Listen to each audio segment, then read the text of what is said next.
Welcome to Coastal Update, presented to you by the Andrews team. John and Susan Andrews with RE/MAX of Gulf Shores make it their job to stay on top of the market so they can give you great advice when it comes to buying or selling real estate along the beautiful Alabama Gulf Coast. So let's take a look at the market.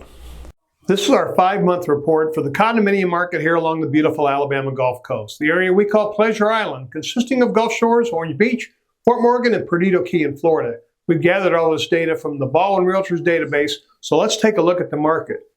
This chart shows inventory, or the number of condominiums that show as active in our MLS system. And on June the 1st, it stood at 1,227, nearly 200 more than the same time last month.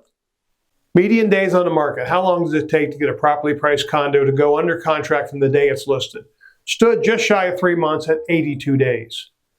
144 condominiums changed hands in the month of May, surpassing last month by a couple, but still the highest number we've seen in 4 years for activity in our condominium market.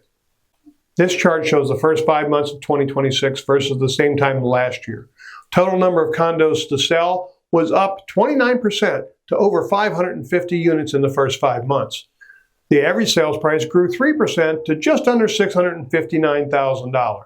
But as you know, we like to focus on median, which stayed pretty much the same from last year at $541,250, meaning half the sales were above that number and half the sales below. Dollars per heated and cooled square foot stayed virtually the same at $473. Next, we measure demand by how many units are marked under contract or pending. And on June the 1st, it stood at 187 units, which is a whopping 43% increase over the same time last year. So as you can see, we're expecting a very active summer for 2026 with lots of things going on in the condominium market. If you're thinking about buying or selling a condominium anywhere in our area, please contact the RE/MAX of Gulf Shores agents supplied you with this video. They're going to help you make a great choice because they stay on top of the market. Until then, we'll see you next month on Coastal Update.